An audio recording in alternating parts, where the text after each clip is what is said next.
Hello நண்பர்களே, எல்லாருக்கும் வணக்கம். என்ன நண்பர்களே, கவலையாக இருக்கீங்களா?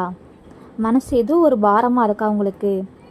இல்லை என் பாரத்தை யார்கிட்ட சொல்லுன்னு தெரியலையா? ஏதோ ஒரு குழப்பமாக இருக்கா? இது என்ன செய்ய, இந்த பிரச்சனையிலேருந்து நம்ம வெளியே வர்றதுக்கு என்ன செய்யணும் அப்படின்னு தெரியாமல் திகைச்சு கொண்டு இருக்கிறீங்களா? கவலைப்படாதீங்க. இன்னைக்கு அப்படிப்பட்டவங்கள குறித்து தான் ஆண்டவர் ஒரு காரியத்தை பேச போகிறாரு. 1 பேதுரு 5ஆம் அதிகாரம் 7வது வசனம். அவர் உங்களை விசாரிக்கிறவானபடியினால் உங்கள் கவலைகளை எல்லாம் அவர் மேல் வைத்து விடுங்கள். ஆம் அன்புக்குரிய பிள்ளைகளே, அவர் உங்களை என்ன செய்கிறாரா? விசாரிக்கிறாரு. விசாரிப்புன்னா என்னது? உங்களை பற்றி, உங்கள் தேவைகள், உங்களை காரியங்கள் எல்லாரும் என்ன செய்யணும்? விசாரிக்கிறாங்க. இசப்பா விசாரிக்கிறதுனால உங்கள் கவலைகள்லாம் நீங்கள் என்ன செய்யலாம்? அவர்கிட்ட சொல்லலாம்.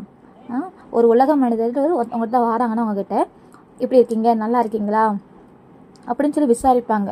விசாரிச்சுட்டு என்ன செஞ்சிருவாங்க? அவங்க போயிடுவாங்க. உங்கள் லைஃப்குள்ளே அவங்க உள்ளே வரமாட்டாங்க.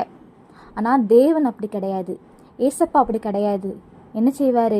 உங்களை விசாரிச்சுட்டு அதுக்குள்ள காரியத்துக்கு ஒரு தீர்வையும் அவர் என்ன செய்வார்? உங்களுக்கு தர வல்லவராக இருக்கிறாரு. அதனால் பயப்படாதீங்க. உங்களுக்கு என்ன மன பாரங்களோ அது யார்ட்டையும் சொல்ல முடியலை, எனக்குள்ள கஷ்டத்தை யார்ட்டையுமே ஷேர் பண்ண முடியலை, எனக்கு ஒரு ஃப்ரெண்ட்ஸ் இல்லை, நல்ல ஃப்ரெண்டு இல்லை, நான் இந்த விஷயத்த அவங்ககிட்ட சொன்னோம்னா அவங்க வெளியில் யார்கிட்டயா சொல்லிடுவாங்கன்னு சொல்லி பயப்படுறீங்க தானே? அப்படிப்பட்டவங்க ஃப்ரெண்டு நமக்கு தேவையில்லை. அதை விட உன்னதமான ஒரு நண்பன் நமக்கு யார் இருக்கானா? ஏசப்பா இருக்கிறாங்க. அதனால் உங்களுக்கு என்ன பாரமோ, என்ன கஷ்டமோ, என்ன தேவையோ இன்னைக்கு இந்த நேரத்தில் ஏசப்பாட்டு சொல்வீங்களா? சொன்னீங்கன்னா கண்டிப்பாக அவர் என்ன செய்வார்னா உங்கள் பிரச்சனைகளை தீர்க்க அவர் வல்லவராக இருக்கிறாரு. ஆகையால் அன்பு பிள்ளைகளே, கவலைப்படாதீங்க, பயப்படாதீங்க. யாருமே இல்லைன்னு நினச்சாதீங்க, யோசிக்காத. உங்களுக்காக ஒருத்தர் இருக்கிறார். அது யார்? ஏசப்பா. அவர் உங்களை விசாரிக்கிறாரு. உங்கள் கவலைகளுக்கு எல்லாம் என்ன செய்கிறாரு? அவர் ஒரு மருந்து தருவார். சந்தோஷத்தை நீங்கள் எல்லோரும் என்ன செய்ய போகிறீங்க? காண போகிறீங்க.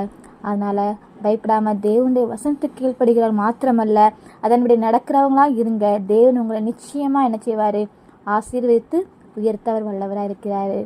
உங்களுக்கு இந்த மெசேஜ் பிடிச்சிருந்தா நீங்கள் என்ன செய்யுங்க? லைக் பண்ணுங்கள்.